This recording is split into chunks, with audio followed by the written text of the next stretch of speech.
ई आकाशवाणी गोरखपुर। अब रउआ सभे विकास चंद्र राय से समाचार सुने। केंद्रीय अन्वेषण ब्यूरो सीबीआई का लखनऊ का विशेष अदालत बाबरी मस्जिद विध्वंस मामला में आज सज्जो 32 आरोपियन के बरी कै दिहले हो। सीबीआई विशेष अदालत का जज सुरेंद्र कुमार यादव कहले कि विध्वंस का घटना अचानक भइल और सीबीआई की ओर से लगावल गईल आरोपन के सिद्ध करे बदे पुख्ता प्रमाण नहीं मिलल। आपन फैसला सुनावत विशेष न्यायाधीश कहलें कि विध्वंस का कार्य कुछ असामाजिक लोगिन की ओर से कैल गेल रहल और आरोपियन से उनकर कौनो संबंध नहीं रहल।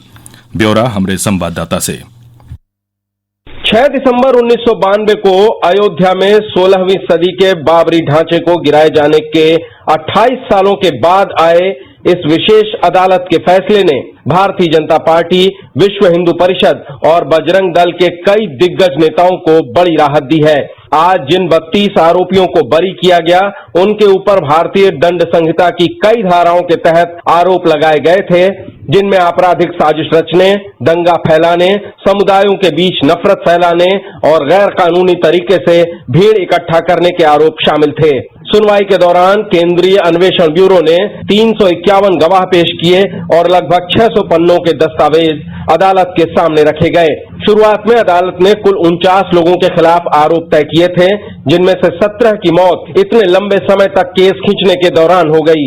इस मामले का फैसला सुनाने के लिए विशेष जज सुरेंद्र कुमार यादव को रिटायरमेंट के बाद भी सेवा विस्तार दिया गया था और जल्दी फैसला आ सके, इसके लिए पिछले 2 सालों से हर दिन मामले की सुनवाई की जा रही थी। सुशील चंद्र तिवारी, आकाशवाणी समाचार, लखनऊ। रक्षा मंत्री राजनाथ सिंह लखनऊ में सीबीआई का विशेष अदालत की ओर से बाबरी मस्जिद विध्वंस मामला में सज्जो आरोपियन के बरी कैल गये के फैसला का स्वागत कैले हवे।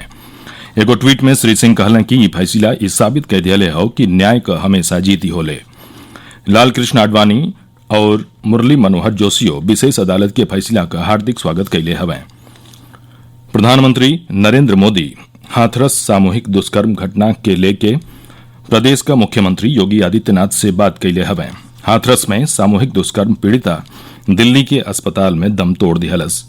प्रधानमंत्री नरेंद्र मोदी मुख्यमंत्री से दोषियन के खिलाफ कड़ेर कार्रवाई करे के कहले हवे। मुख्यमंत्री योगी आदित्यनाथ ट्वीट कई के जानकारी दिहले हवे कि यह घटना का सज्जो 4 आरोपियन के पुलिस गिरफ्तार कैले हो और यह मामला का सुनवाई त्वरित अदालत में कैल जाई। मुख्यमंत्री हाथरस घटना का जांच बदे 3 सदस्यन का विशेष जांच दल के गठनों का निर्देश दिहले हवे। एकर अध्यक्षता राज्य का गृह सचिव भगवान स्वरूप करी हैं और हमें पुलिस उप महानिरीक्षक चंद्र प्रकाश आ पीएसी में सेनानायक अग्रा पूनम शामिल हुई हैं। ये दल 7 दिन के भीतर रिपोर्ट सौंपी। यह बिच्चे राज्य पुलिस यह आरोपन के खारिज कह दिहले हो कि पीड़िता का अंतिम संस्कार परिजन लोगिन का सहमत के बिना कैल गईल। पीड़ित लइकनी के साथे 14 सितंबर के हाथरस जिला के चंदपा थाना क्षेत्र का एगो गांव में 4 लोग सामूहिक दुष्कर्म कैले रहला। ओके पहले अलीगढ़ के अस्पताल में भर्ती करावल गईल, बाकी हालत बिगड़ले पर दिल्ली का सफदरजंग अस्पताल ले जायल गईल। 15 दिन बाद काल ही होकर मौत हो गईल। उच्चतम न्यायालय देश में कोविड-19 महामारी और देश का कई हिस्सन में बाढ़ के देख के सिविल सेवा प्रारंभिक परीक्षा स्थगित कैले से मिनाह कई दिहले हो।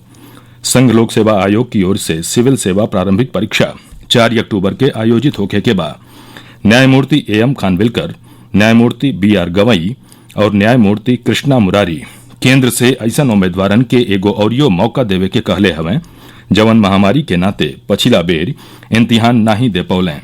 अदालत संघ लोक सेवा आयोग सिविल सेवा परीक्षा 2020 और 2021 का परीक्षा एक के साथे करौलहू का याचिका खारिज कह दिहले हो। न्यायालय में याचिका दायर कई के मांग कैल गेल रहल कि सिविल सेवा परीक्षा 2 से 3 महीना बदे स्थगित कह दिहल जाओ, जौना से तब तक ले लगातार बरखा और कोविड-19 का हालत से राहत मिल सके।